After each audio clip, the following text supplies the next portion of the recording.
There comes a moment in every person's life when the noise quiets just enough for the soul to speak. That moment doesn't always arrive with a thunderclap or a grand sign from the heavens. Sometimes it creeps in during the loneliest hour, in the quiet corners of hotel rooms, on long flights across oceans, or when a familiar mirror suddenly reflects back a stranger.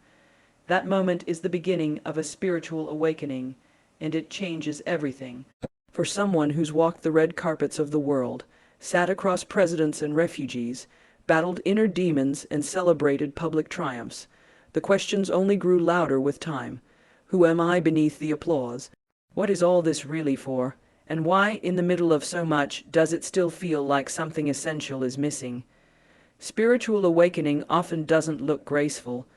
It begins with discomfort, a pull, a restlessness that sleep won't ease and success won't silence. It asks you to look in places you've avoided, to ask questions you fear the answers to. And it was through those silent, private reckonings that something unexpected began to surface. An attraction to a faith often misunderstood, judged, and reduced by headlines rather than understood through lived experience. It wasn't about converting for spectacle. It wasn't about rebellion or publicity. It was about searching, about truth, about the realization that maybe the world didn't have all the answers after all. Maybe peace didn't come from control, but from surrender. Maybe strength wasn't always found in the spotlight, but in the moments of submission, of humility, of stillness. And so began the study, quietly, privately, the reading of sacred texts not as an academic exercise, but as a seeker. The listening, not to imams or scholars first, but to the heart, to the intuition that said, keep going. The names, the prayers, the call to prayer. What once sounded foreign now stirred something familiar, like an echo from a place you didn't know you'd once belonged. Spiritual awakening doesn't erase your past. It weaves it into a new tapestry. It doesn't ask you to forget your former self. It simply invites you to come home to who you've always been beneath the layers. And in the embrace of Islam, something deep shifted. Not in a loud, performative way, but in the gentlest, quietest corners of the soul. A discipline that brought clarity, a rhythm that brought grounding, a faith that didn't demand perfection, only intention. It was shocking, yes, but only to the world, to the spirit. It felt like returning. Like finding water after a long, hot walk through the desert. Suddenly, the narrative of life wasn't just about awards or activism or acting. It became about alignment, about prayer not just as ritual, but as anchor. About fasting not just as abstinence, but as purification. About modesty not just in clothing, but in heart. When someone chooses a path that defies expectation, the world reacts. Sometimes with confusion, sometimes with criticism, often with disbelief. Because we live in a world that thrives on categories, we like people to stay where we've placed them, and when they step out, especially into a space so charged, so misunderstood, so often misrepresented, it shakes the ground beneath assumptions. Islam, that one word carries with it 1,000 images, many of them projected, not lived. In popular culture, it has too often been associated with fear rather than faith, oppression rather than empowerment.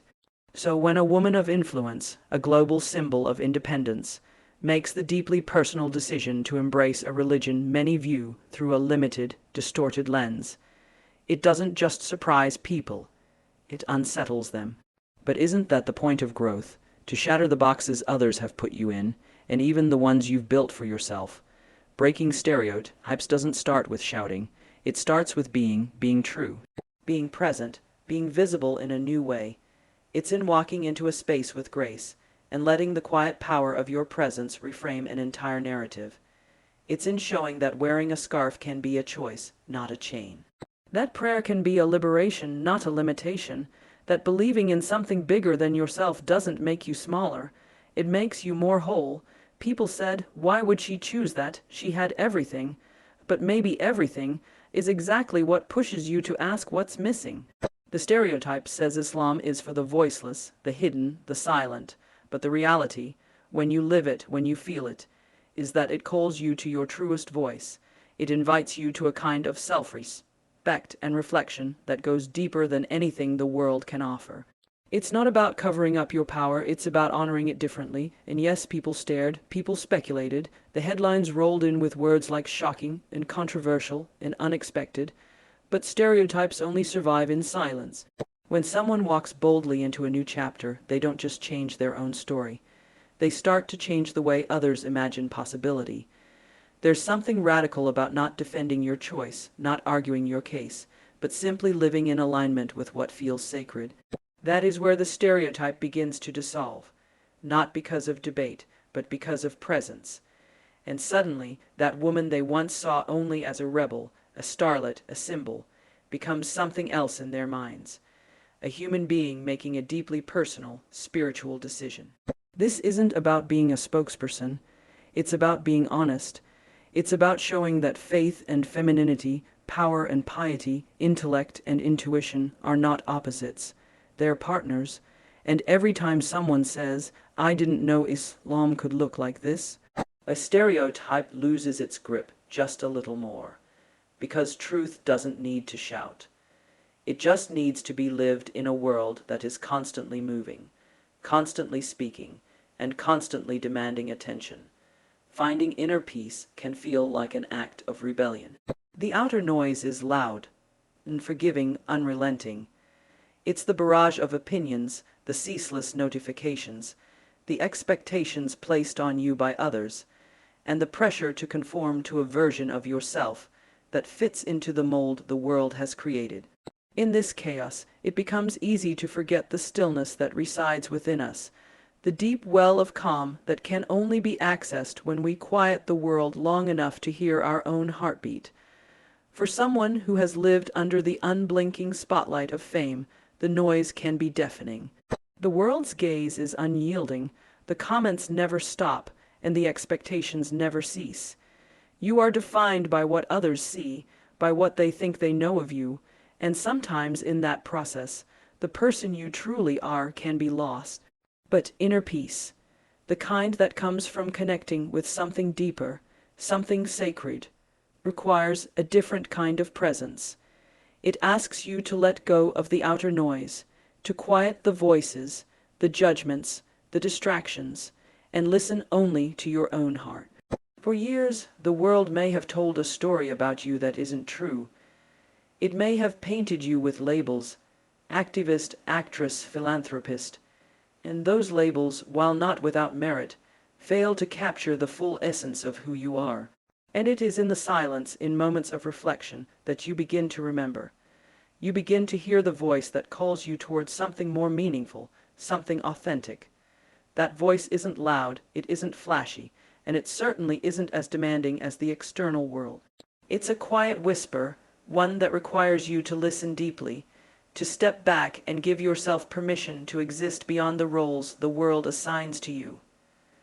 When someone chooses to embrace a faith like Islam or any deeply personal spiritual path, they are choosing to step away from the clamor. They are choosing to embrace peace in a world that's always moving, always chasing, always achieving. They are finding balance between the noise of external success and the quiet strength of internal alignment. It's not about abandoning the world, it's about reordering your relationship with it. The outer noise doesn't go away, but your ability to remain grounded in the midst of it grows stronger.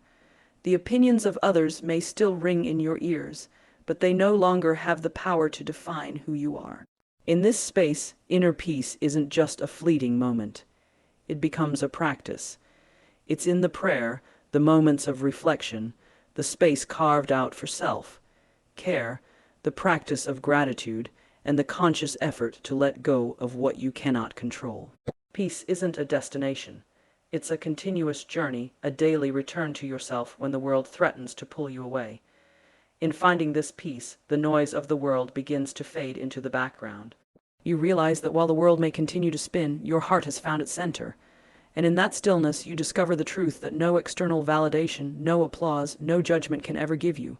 The peace that resides within you is the only kind that truly matters. There is a profound difference between becoming someone and unbecoming everything you thought you had to be in order to finally meet yourself. That's what rediscovery is, not a new creation, not a reinvention, but a homecoming.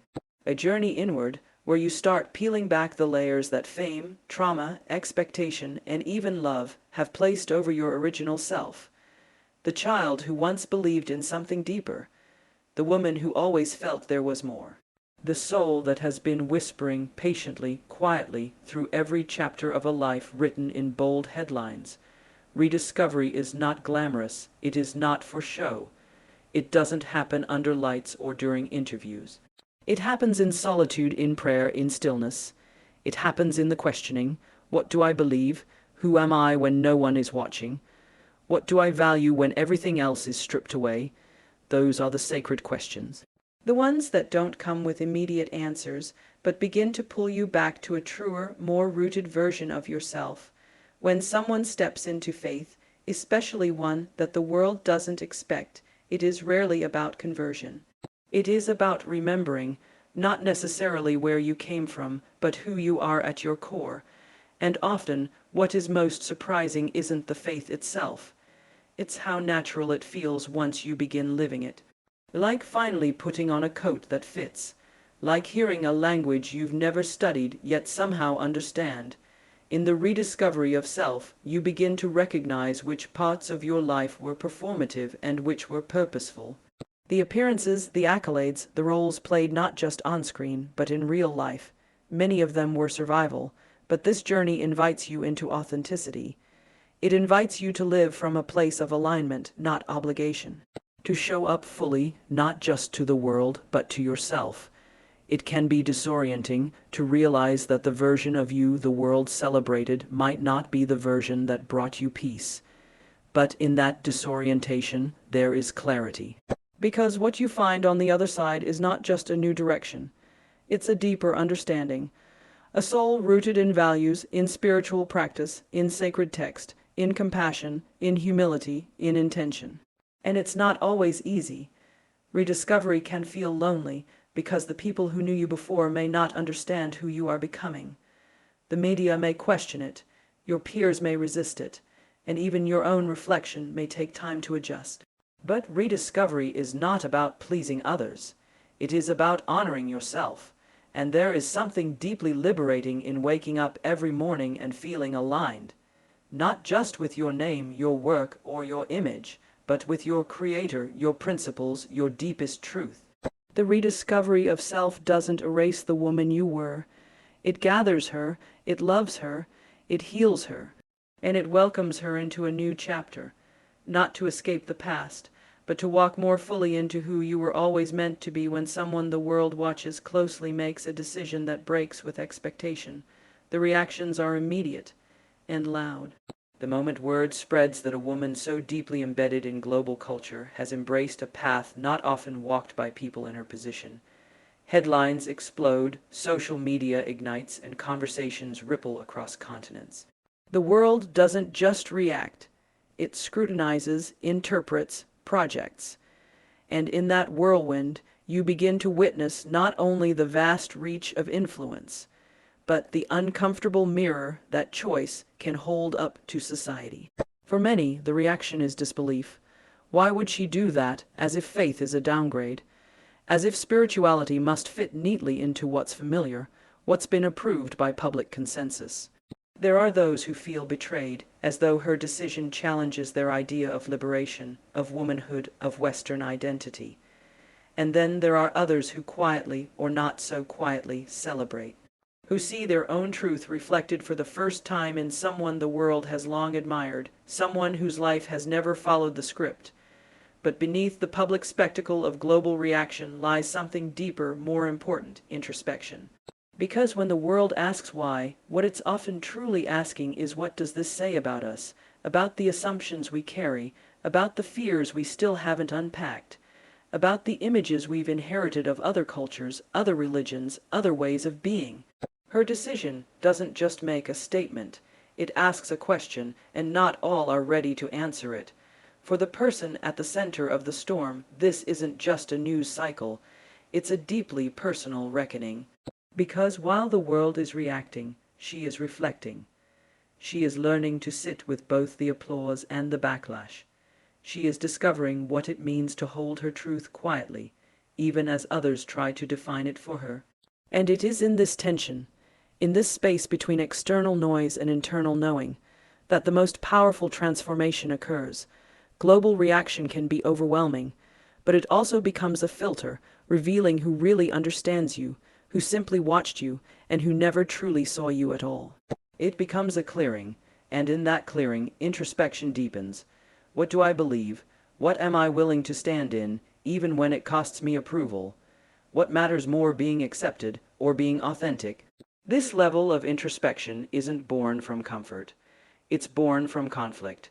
And while the world debates headlines, the person at the center returns again and again to the silence of prayer, the discipline of faith, the steadiness of intention. Because what starts as a moment of public shock can unfold into a lifetime of personal clarity. And over time, the global reaction fades. But what remains is something stronger than acceptance, more lasting than opinion. The quiet strength of someone who has chosen to live by conviction, not convenience, and to find peace not in being understood, but in being true. True empowerment doesn't come from applause. It doesn't rise from titles, red carpets, or headlines that echo your name. It comes when you stop performing for the world and begin listening to the whisper of your own soul. It comes when you find something greater than yourself to anchor to, something unshakable, something sacred. For some, that discovery is faith, and not the kind worn like an accessory, but the kind lived, breathed, and felt in the marrow of your being. A faith that challenges you, humbles you, grounds you. A faith that calls you to grow, even as the world tells you to stay the same.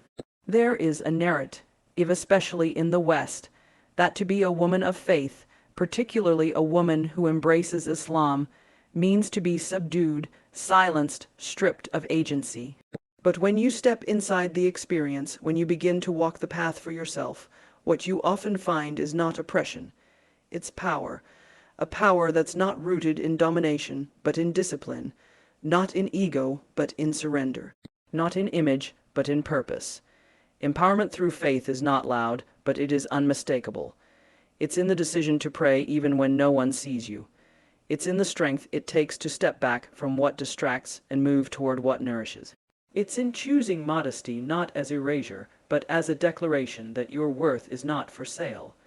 It's in fasting, not as deprivation, but as a sharpening of focus. These are not small things. These are revolutionary acts in a world that constantly tells you to chase validation. When a woman who has held the world's attention chooses a path of spiritual devotion, she is often met with questions. But empowerment doesn't wait for permission. It doesn't ask the world to understand. It walks forward anyway, and in that quiet, intentional walk, there is a reclaiming, a deep, unwavering knowing that your value doesn't fluctuate with public opinion, that your dignity is not tied to how many people agree with you, that your freedom lies not in doing whatever you want whenever you want, but in choosing what is right, what is meaningful, what is aligned with your soul. Faith becomes a source of clarity. It sharpens your intuition. It opens your heart. It holds you when the world feels too heavy. And for a woman who has seen the heights of success, the depths of despair, and the full spectrum of human experience, faith becomes a mirror that reflects back not just who you are, but who you were always meant to be. It teaches you that real power is not in controlling others, but in mastering yourself. It teaches you that strength is not in the image you project, but in the truth you live. This is not weakness. This is not submission in the way the world often misunderstands it. This is a surrender that empowers, a letting go that lifts, a devotion that doesn't diminish who you are but reveals you more fully than ever before. In a world quick to judge and slow to understand, the journey of embracing faith becomes both a personal awakening and a public revolution. It is not about headlines or shock. It is about coming home to oneself with clarity, courage, and conviction.